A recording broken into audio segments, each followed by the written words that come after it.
I did not know what to do. I sat for at least 10 minutes sitting there. Like, what do I do? Who do I call? My kids are upstairs. We just got into this place after struggling for like 2 years to get it, and everything is falling down. I won't have any conversation in this court.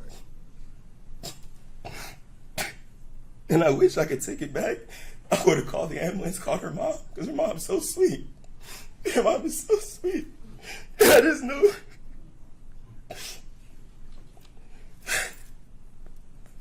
I wish I could take it back. No. June 3rd, 2024. A Detroit courtroom. The air is thick with tension. 25-year-old Jalen Brazier stands before Judge Donald Knapp, his hands trembling, his face wet with tears.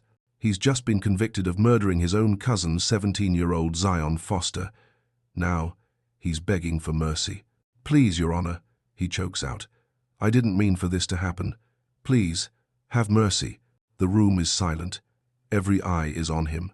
And then Zion's mother, Sierra Milton, rises from her seat. The courtroom freezes. All heads turn. What she's about to say will stun everyone in that room, including Jalen. This is the story of a trusted cousin who became a killer, a teenage girl who vanished without a trace, a body dumped in a landfill and never found, and a mother's grief that turned to something far colder than tears.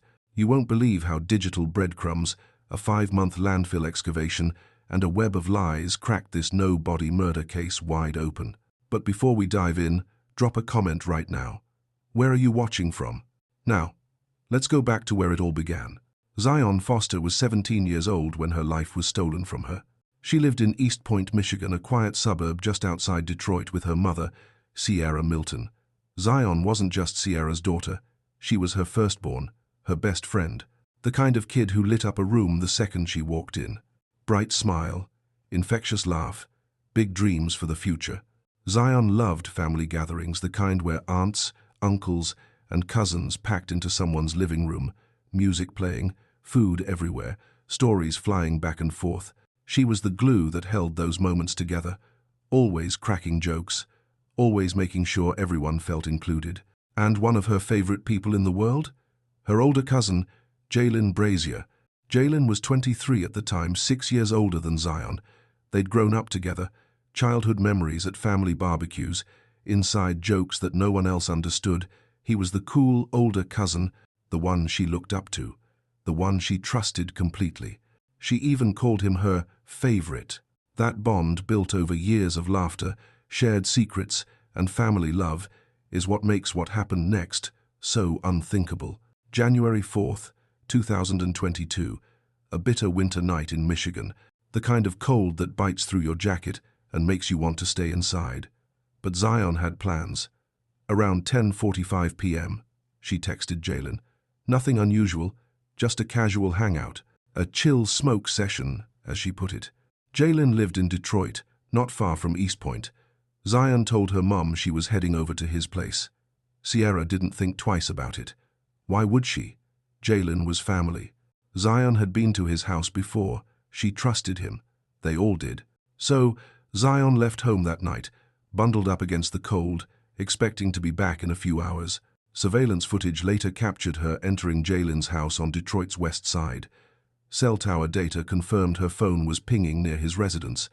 Everything seemed normal. Just two cousins hanging out on a Tuesday night. At 12:59 a.m. on January 5th, Zion sent her mom a text. "Having fun with Jalen. On my way home soon." It was the last message Sierra Milton would ever receive from her daughter. Zion's phone pinged one final time near Jalen's house, and then it went dark. No more texts, no more calls, no more location data.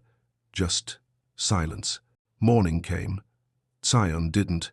Sierra woke up expecting to see her daughter asleep in her room, but Zion's bed was empty.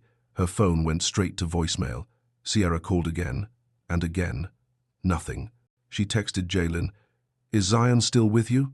No response. She called him. Straight to voicemail.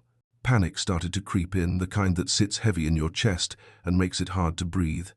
Sierra reached out to other family members. No one had seen Zion. No one had heard from her. By midday on January 5th, Sierra knew something was terribly wrong.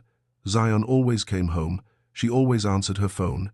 She always let her mum know where she was. This wasn't like her. Sierra filed a missing person report with the Detroit Police Department.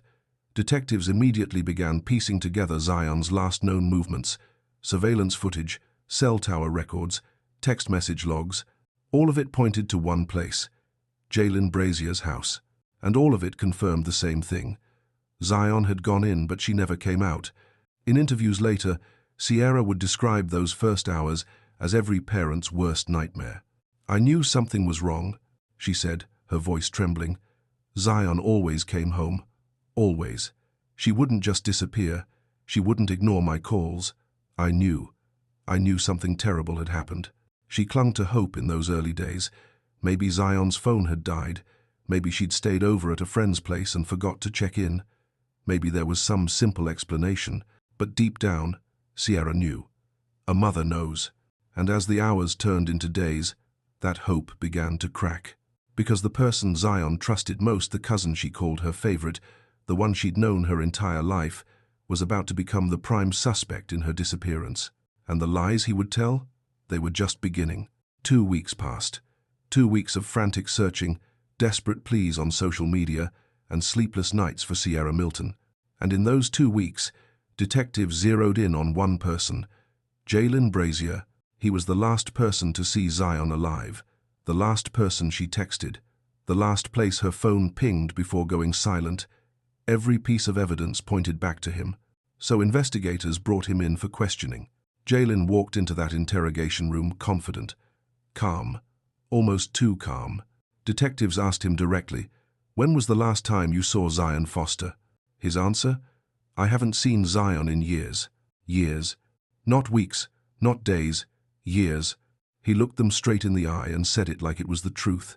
No hesitation, no nervousness, just a flat, matter-of-fact denial. For a moment, it almost seemed convincing, but detectives weren't buying it, because they had something Jalen didn't know about yet, something that would blow his story wide open. Cell tower data, surveillance footage, text message logs. All of it placed Jalen and Zion together on the night of January 4th. Not years ago, not months ago. That night, the texts between them were right there in black and white. Jalen had invited her over for a chill smoke session. Zion had responded. She'd left her house. Surveillance cameras captured her entering his Detroit home at 10:45 p.m. Her phone pinged near his residence for hours, right up until it went dark just after 1 a.m. Detectives laid it all out in front of him. The data, the footage, the timestamps. And just like that, Jalen's lie crumbled. On January 19th, 2022, 15 days after Zion vanished, Jalen Brazier turned himself in. He was formally charged with lying to police during a violent crime investigation. A felony, a serious charge that carried real prison time. But more importantly, it meant investigators believed something violent had happened to Zion, and Jalen knew what it was. With his back against the wall, Jalen changed his story. Okay, fine. He had seen Zion that night. They did hang out. They smoked weed together at his place.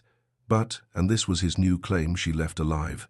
"I don't know what happened after she left," he told investigators. "She was fine when she walked out the door. I swear." It was a partial confession, an admission that he'd lied before, but still a denial of any wrongdoing. Detectives pressed him. "If she left alive, why did her phone go dead at your house? Why didn't anyone see her leave? Why didn't she make it home?" Jalen had no answers, or at least none he was willing to share. On March 30th, 2022, Jalen Brazier stood before a judge and pleaded no contest to the lying charge. No contest. Not guilty, not innocent, just no contest. It's a legal move that says, "I'm not admitting I did it, but I'm not going to fight the charge either." The judge sentenced him to 23 months to 4 years in prison. Jalen served just 10 months before being paroled in January 2023. 10 months. For lying about the disappearance of a 17-year-old girl. For Sierra Milton, it felt like a slap in the face. Her daughter was still missing. No body, no answers, no closure. And the last person to see Zion alive was walking free after less than a year behind bars. But here's the thing, investigators weren't done. Not even close. Because while Jalen was sitting in prison, detectives were digging deeper, pulling phone records, analyzing his digital footprint, interviewing witnesses, building a case, piece by piece. And what they found? It was damning. Google searches on Jaylen's phone, searches made in the hours and days after Zion disappeared. Are trash trucks compactors? Garbage compactor force. No body murder cases. Not the kind of searches an innocent man makes. Not the kind of searches someone makes if their cousin just left alive. And then there was the factory reset. 2 days after Zion vanished, Jaylen wiped his phone clean. Contacts, messages, everything gone. Why would someone do that unless they had something to hide? Jaylen thought he'd gotten away with it, thought his partial confession and short prison sentence were the end of the story. But investigators weren't done, not even close, because Jaylen's story was about to change again, and this time it would be chilling. And then came the bombshell. During court hearings for the lying charge, Jaylen Brazier dropped a new story, one that would change everything. He finally admitted what happened that night. According to Jaylen, he and Zion were hanging out at his place, smoking marijuana together just like he'd said. But then, out of nowhere, Zion suddenly stopped breathing. No warning, no signs of distress. She just stopped. He panicked, he claimed, didn't know what to do, didn't know how to help her. And so, instead of calling 911, instead of trying to save her, Jaylen made a choice that would seal his fate. He placed Zion's body in a large plastic tote, loaded it into his car, and drove to Highland Park, a neighboring city just outside Detroit. Near midnight, he pulled up to a dumpster, and he threw her away. Let that sink in for a second. A 17-year-old girl, someone's daughter, someone's best friend, discarded in a dumpster like trash. Jaylen's defense? I didn't kill her. She overdosed or had a seizure. I freaked out. He insisted it was an accident, that he had nothing to do with her death, that he was just a scared guy who made a terrible decision in a moment of panic. But prosecutors weren't buying it. If it was an accident, they argued, why didn't you call 911? If she just stopped breathing, why didn't you try to save her? Why hide the body? Why lie to police for weeks? Why tell her mother, who was desperately searching for her daughter, that you hadn't seen Zion in years? None of it added up. An innocent person, someone who truly panicked after a tragic accident, would have called for help, would have tried CPR, would have rushed her to a hospital, would have done something to save her. But Jaylen didn't do any of that. Instead, he researched how to cover it up. And that's where the digital smoking gun came in. Investigators pulled Jaylen's phone records and search history. What they found was chilling. In the hours and days after Zion disappeared, Jaylen had Googled, "Are trash trucks compactors? Garbage compactor force? No body murder cases." Read that again. He wasn't searching what to do if someone stops breathing. He wasn't looking up CPR or emergency help. He was researching garbage compactors. He was trying to figure out if Zion's body would be destroyed in the trash. He was looking into no body murder cases, trying to see if he could get away with it. Those searches didn't come from a panicked, innocent man. They came from someone trying to hide a crime. And then there was the factory reset. 2 days after Zion vanished, while her mother was frantically calling, texting, and begging for answers, Jaylen wiped his phone clean. Contacts, messages, call logs, everything, gone. Why would someone do that if they had nothing to hide? Why erase evidence if you're innocent? Prosecutors knew the answer, and so did investigators. Jaylen Brazier wasn't a panicked cousin who made a bad decision. He was a killer trying to cover his tracks. The confession changed everything. What started as a missing person case was now a homicide investigation, and Jaylen, who'd already served time for lying to police, was about to face a much more serious charge. But there was one massive problem. Zion's body was gone, dumped in a dumpster, likely compacted in a garbage truck, hauled off to a landfill somewhere in the Detroit metro area. Without a body, could prosecutors prove murder? Could they convince a jury that Jaylen didn't just panic that he killed Zion Foster? The answer would come down to evidence, digital breadcrumbs, surveillance footage, and one of the most ambitious searches in Michigan history. But before we get there, pause for a second. What time is it where you are right now? Drop it in the comments. All right, let's talk about Operation Zion. On June 13th, 2023, while still on parole for lying to police, Jalen Brazier was formally charged with second-degree murder and tampering with evidence. The stakes had just skyrocketed, but prosecutors faced a monumental challenge. Zion's body had never been found. Jalen claimed he dumped her in a dumpster in Highland Park. That dumpster would have been emptied by a garbage truck. That truck would have hauled its load to a landfill. And that landfill? It was massive. So authorities made a decision that would become one of the most ambitious searches in Michigan history. They were going to find Zion Foster, no matter what it took. The mission was called Operation Zion, and it was unlike anything most people had ever seen.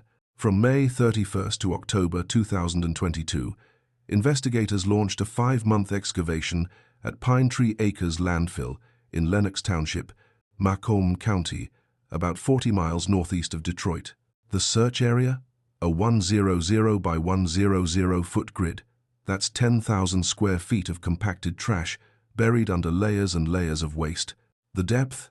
75 to 100 feet down. To put that in perspective, that's the height of a 7 to 10-story building, except instead of floors, it's garbage, rotting food, broken furniture, discarded electronics, diapers, plastic bags, construction debris, all of it compacted, layered, and buried over months. And somewhere in that mountain of refuse, investigators believed, was Zion Foster. The scale of Operation Zion was staggering. Over the course of 5 months, crews removed and sifted through over 3,500 truckloads of trash. That's approximately 7,500 tons of waste. Let that sink in. 7.5 million pounds of garbage. Examined piece by piece, the team assembled for this mission was massive. Detroit Police Department, Homicide Detective, Michigan State Police, Forensic Units, FBI Evidence Recovery Specialists, Macomb County Sheriff's Office, cadaver dogs trained to detect human remains, biohazard units equipped with protective gear. This wasn't just a search, it was a full-scale operation. The process was painstaking. Phase 1 involved removing the top 20 feet of waste to create a stable work environment. Crews built access roads into the landfill and installed safety shoring to prevent collapses. Phase 2 was where the real work began. Heavy machinery, excavators, bulldozers, front loaders carefully peeled back layers of compacted trash. The search area was divided into 50 by 50 foot decks, each one treated like a crime scene grid. Every shovelful of waste was examined, every bag was opened, every piece of debris was inspected by hand. Cadaver dogs were brought in to sweep sections of the landfill, their noses trained to detect even the faintest trace of human decomposition. Biohazard precautions were mandatory. The smell alone was overwhelming, rotting, organic matter mixed with chemicals, mold, and decay. Workers wore full protective suits, masks, and gloves. The conditions were brutal. Summer heat, swarms of flies, the constant, nauseating stench. But they kept going. The cost of Operation Zion? Estimated in the high 6 figures. Hundreds of thousands of dollars, months of labor, dozens of personnel working around the clock. But for Sierra Milton and for the investigators, who refused to give up, the determination was priceless. "I just want to bring my baby home," Sierra said in an interview during the search. Her voice was steady, but her eyes told a different story. Exhaustion, grief, a mother clinging to the smallest sliver of hope. She watched from afar as crews dug deeper and deeper into that landfill. Every day, she waited for the call, the one that would tell her they'd found Zion, that she could finally lay her daughter to rest. But that call never came. Despite the exhaustive search, despite the months of digging, the thousands of tons of trash sifted through, the cutting-edge technology, the cadaver dogs, the grid-based precision, Zion's body was never found. The landfill had swallowed her whole. It's a heartbreak that's hard to put into words. Investigators did everything right. They followed every lead. They left no stone or piece of trash unturned. But the reality of a landfill is this: it's a graveyard of the forgotten. Layers upon layers of waste, compacted with thousands of pounds of pressure, buried under more waste, shifting and settling over time. Zion could have been anywhere in that 10,000 square foot grid, or she could have been just outside it, or her remains could have been compacted beyond recognition. The search ended in October 2022. No body, no closure. For Sierra Milton, it was a devastating blow. She would never have a grave to visit, never have a place to lay flowers, never have the chance to say a final goodbye. Jaylin Brazier had taken that from her too. But here's the thing, even without a body, prosecutors were building an airtight case. Because in the modern age, you don't need a body to prove murder, you need evidence. And the evidence against Jaylin Brazier? It was damning. Cell tower data, surveillance footage, text messages, Google searches, a factory reset phone, lies upon lies upon lies, and a confession that he dumped Zion in a dumpster and never looked back. The trial was coming, and Jaylin Brazier was about to face a jury. Proving murder without a body is one of the hardest challenges in criminal law. Prosecutors need to convince a jury of two things. First, that the victim is dead, and second, that the defendant is the one who killed them. No body means no autopsy, no cause of death, no physical proof of how someone died. But it doesn't mean there's no case. In the modern age, circumstantial evidence can be just as powerful as physical evidence. And in the case against Jaylin Brazier, prosecutors had built a mountain of it. Let's break it down. Evidence has shown. Cell tower data. Investigators traced Jaylin's movements on the night Zion disappeared using cell tower pings from his phone. The data showed his vehicle leaving his Detroit home shortly after Zion's phone went dark around 1 a.m. on January 5th. His phone pinged near a dumpster location in Highland Park. He was there for exactly 7 minutes. 7 minutes between arrival and departure. What can you do in 7 minutes at a dumpster in the middle of the night? Prosecutors had a theory. Dispose of a body. The timeline matched Jaylin's own confession. He said he dumped Zion in a Highland Park dumpster near midnight. The cell data confirmed it. Évidence de surveillance footage. Cell data is one thing. Video evidence is another. Surveillance cameras in the area corroborated Jaylin's vehicle movements that night. Footage showed his car leaving his Detroit residence in the early morning hours of January 5th. Neighbor cameras also captured late-night activity in Jaylin's driveway movement, consistent with loading something large into a vehicle. Something like a tote, the kind Jaylin admitted he used to transport Zion's body. The footage didn't show Zion leaving alive. It didn't show her walking out of his house, getting into a car, heading home. Because she never left. Not alive, anyway. Evidence, #3. Text messages. On the surface, the texts between Jaylin and Zion seemed innocent. He invited her over for a chill smoke session. She agreed. Normal cousin hangout, right? But deeper analysis revealed something darker. Forensic experts uncovered a pattern of inappropriate, grooming-style messages between Jaylin and Zion. Messages that crossed lines. An adult cousin, 23 years old, communicating with his 7-year-old cousin in ways that were far from familial. It painted a disturbing picture. This wasn't just a casual hangout. There was something else going on, something Jaylin didn't want anyone to know about. And when things went wrong that night, whatever happened in that house, Jaylin had a motive to cover it up. Evidence #4. Google searches. This is where the case gets damning. Remember those Google searches investigators found on Jaylin's phone? Are trash trucks compactors? Garbage compactor force? No body murder cases.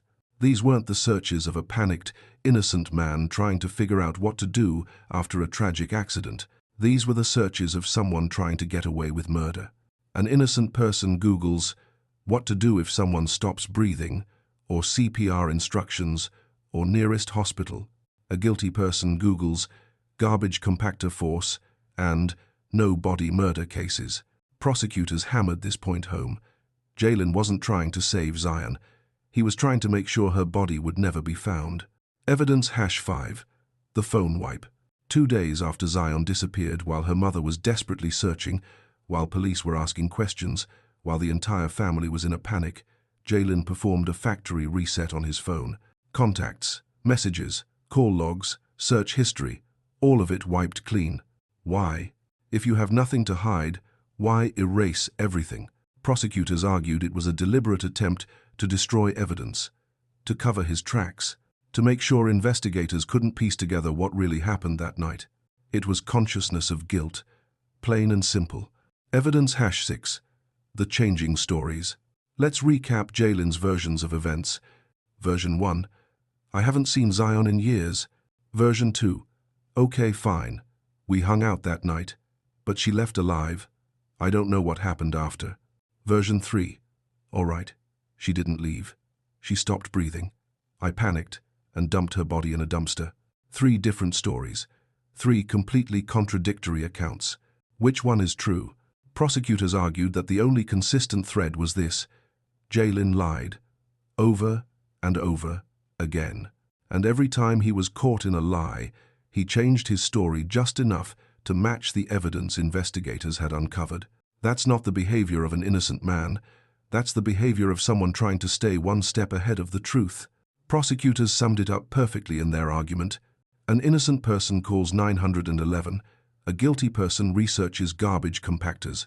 The evidence was circumstantial, but it was overwhelming.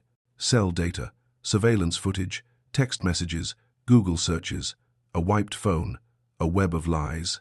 All of it pointed to one conclusion: Jaylin Brazier killed Zion Foster, and he did everything in his power to make sure no one would ever find out. Now it was time for a jury to decide. May 2024. Wayne County Circuit Court, Detroit, Michigan. Judge Donald Knapp presiding. After more than 2 years of investigation, searches, and legal maneuvering, the case against Jaylin Brazier finally went to trial. 9 days of testimony, dozens of witnesses, mountains of evidence, and at the center of it all, a 17-year-old girl who would never get to tell her side of the story. The prosecution came out swinging. They called digital forensics experts who walked the jury through Jaylin's cell phone data, every ping, every tower, every movement on the night Zion disappeared. They called homicide detectives who explained the timeline. Zion entering Jaylin's house, her phone going dark. Jaylin's vehicle driving to Highland Park. 7 minutes at the dumpster. Then silence. They called FBI agents who testified about Operation Zion, the 5-month landfill search, the 7,500 tons of trash sifted through, the heartbreaking reality that Zion's body was never recovered.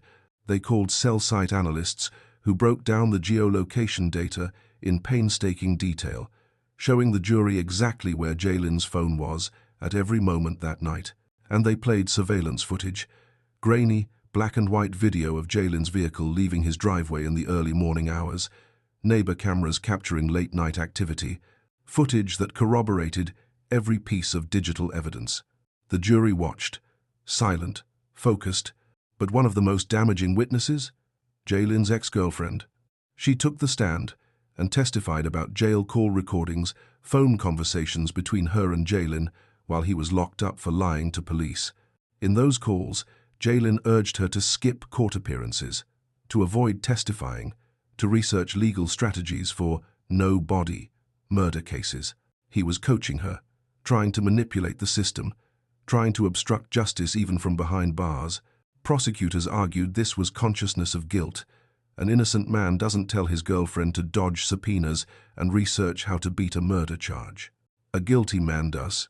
The defense, on the other hand, had a much quieter strategy. They called no witnesses, not a single one. Jaylin Brazier did not take the stand. He did not testify in his own defense. He sat silent at the defense table, watching as the evidence piled up against him.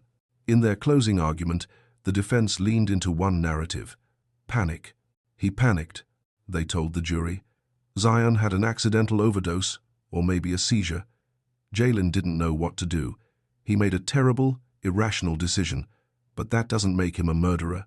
They argued that the prosecution hadn't proven how Zion died, that without a body, without an autopsy, there was no way to know for sure if Jaylin had killed her or if she'd simply died of natural causes while they were together. This is a tragedy, the defense said, but it's not murder. The prosecution's rebuttal was swift and devastating. A panicked person seeks help, they said. A panicked person calls 911. A panicked person tries CPR. A panicked person rushes their cousin to the hospital. A murderer hides the body. A murderer erases evidence. A murderer lies to police for weeks. A murderer Googles garbage compactor force and no body murder cases. They walked the jury through the evidence one more time. The cell data, the surveillance footage, the text messages, the Google searches, the factory reset, the changing stories. Jaylin Brazier had every opportunity to save Zion Foster, the prosecutor said. Instead, he threw her away like trash, and then he spent 2 years lying about it. That's not panic. That's murder. Before we get to the verdict real quick, what's the weather like where you are right now? Sunny? Rainy? Snowing? Let me know in the comments below. All right, back to the courtroom. May 15th, 2024. Closing arguments wrapped. The jury was sent to deliberate. In cases like this, complex, circumstantial, emotionally charged deliberations can take days, sometimes weeks, but not this time. Less than 1 hour later, the jury returned. The courtroom was packed. Sierra Milton sat in the front row, flanked by family members. Her hands were clasped tightly in her lap. Her face was a mask of tension. Jalen Brazier stood as the jury filed back in. His expression was unreadable. The judge asked the foreperson, "Has the jury reached a verdict?" "We have, Your Honor." The room held its breath. June 3, 2024. The day Jalen Brazier would learn his fate. The courtroom was packed once again. Media, family members, supporters of Zion Foster. And at the center of it all, Sierra Milton, sitting in the front row, her face a mixture of exhaustion and steely resolve. Judge Donald Knapp took the bench. The room fell silent. This was it. Before the judge delivered his sentence, Jalen Brazier was given the opportunity to speak. He stood slowly, his hands trembling. His voice cracked as he addressed the court. "I'm sorry," he said, tears streaming down his face. "I didn't mean for this to happen. I never wanted any of this. I know I made mistakes. I know I should have done things differently. But I didn't kill Zion. I swear I didn't." His voice broke. He wiped his eyes. "Please, Your Honor, please, have mercy." The courtroom was silent. Some faces showed sympathy. Others showed disgust. And then Sierra Milton rose from her seat. Every head in the courtroom turned. The room went completely silent. You could hear a pin drop. All eyes were on her. Sierra stood tall, her gaze locked on Jalen. Her face was cold, unflinching. There were no tears, not anymore. She had cried enough. Now, it was time to speak. "You can cry all you want, Jalen," she said, her voice steady and sharp. "But it won't bring Zion back." Jalen's head dropped, his shoulders shook. "Chira didn't stop. You took my daughter, my firstborn, my best friend, the light of my life, and you threw her away like she was nothing, like she was trash." Her voice didn't waver. Every word was deliberate, every word cut like a knife. "You looked me in the eye and lied to me. For weeks, while I was out there searching for her, while I was begging for answers, while I was praying she was still alive, you knew exactly where she was, and you said nothing." The courtroom was frozen. Even the judge sat motionless, listening. "You don't deserve mercy, Jalen," Sierra continued. "You don't deserve sympathy. You don't deserve anything but every single year they give you." Jalen's face crumbled. His lawyer placed a hand on his shoulder, but he didn't move. He just stood there, head down, tears falling. And then Sierra's voice cracked. "Just once. I don't even have a grave to visit," she said, her voice breaking for the first time. "I don't have a place to bring flowers. I don't have a place to say goodbye. You took that from me too." She paused, composing herself. When she spoke again, her voice was steady once more. "So no, Jalen. I don't forgive you, and I never will." She sat back down. The courtroom remained silent, stunned. Even Judge Knapp paused before speaking, as if letting the weight of her words settle over the room. Then, the judge delivered his sentence. "Mr. Brazier," Judge Knapp began, "you have been convicted by a jury of your peers of second-degree murder and tampering with evidence. The court has considered the facts of this case, the arguments of counsel, and the impact on the victim's family." He paused. "This court finds 4 aggravating factors that warrant an upward departure from the sentencing guidelines. Factor 1. Obstruction of justice. You lied to police. You lied to Zion's family. You wiped your phone clean. You coordinated legal research on no-body murder cases. You did everything in your power to avoid accountability. Factor 2. Lack of remorse. Even after your conviction, you continue to insist you did not kill Zion Foster. You have shown no genuine acceptance of responsibility, no true remorse for your actions. Factor 3. Betrayal of trust. Zion Foster was your cousin. She trusted you. She called you her favorite, And you exploited that trust. You lured her to your home, and when something went wrong, whatever happened that night, you chose to dispose of her body in the most heartless manner imaginable. Factor 4. Risk to the community. Your conduct demonstrates a calculated, self-absorbed disregard for human life. You are a danger to this community. Judge Knapp leaned forward, his voice firm. If this had been an accidental death, Mr. Brazier, an innocent actor would have called 911. An innocent actor would have ensured the body was found so that the cause of death could be confirmed. An innocent actor would have sought help. You did none of those things. Instead, you researched garbage compactors, you wiped your phone, you lied, and you discarded Zion Foster like she meant nothing. The judge paused. This court sentences you as follows. So, where is Jalen Brazier today? He's housed at Street Lewis Correctional Facility in Michigan. His Michigan Department of Corrections number is 700351. He's filed appeals. So far, none have been successful. He won't be eligible for parole until at least 2066, more than 40 years from now. By then, he'll be in his late 60s. If he lives that long, for all intents and purposes, Jalen Brazier will spend the rest of his life behind bars. But here's the tragedy that still haunts this case. Zion Foster's body has never been found, despite the 5-month landfill search, despite the 7,500 tons of trash sifted through, despite the tireless efforts of investigators, cadaver dogs, and forensic teams. Zion is still missing. There's no grave, no headstone, no place for her family to visit and say goodbye. Legal closure was achieved. Jalen was convicted. He was sentenced. Justice, in the eyes of the law, was served. But for Sierra Milton, there's a void that will never be filled. Throughout this entire ordeal, Sierra Milton became a symbol of strength and determination. She organized vigils outside Detroit Police Headquarters. She distributed missing person flyers across the city. She spoke to local and national media, her voice trembling but unwavering. "Zion was my firstborn," she said in one interview. "She was my best friend. Her laughter filled our house. And now, there's just silence." Even after the conviction, even after the sentencing, Sierra continues to fight. She advocates for other families of missing persons. She speaks out about the importance of holding people accountable even when there's no body, even when the evidence is circumstantial. Because Zion's case proved something crucial. Justice is still possible. This case is a perfect example of crime in the digital age. Cell tower data traced Jalen's every move. Surveillance footage corroborated the timeline. Text messages revealed the relationship between victim and killer. Google searches exposed his intent to cover up the crime. A factory reset phone became evidence of consciousness of guilt. Technology was both the weapon Jalen tried to use and the witness that ultimately convicted him. In the past, a case like this might have gone unsolved. Without a body, without physical evidence, it would have been nearly impossible to prove murder beyond a reasonable doubt. But today, your phone is a digital footprint. Your searches are a window into your mind. Your movements are tracked, time-stamped, and recorded. Lies leave trails, and those trails lead straight to the truth. So, what's the lesson here? Trust can be weaponized. Zion Foster trusted her cousin. She'd known him her entire life. He was family. He was supposed to be safe. But family bonds don't guarantee safety. Blood doesn't mean protection. Sometimes, the people closest to us are the ones capable of the greatest harm.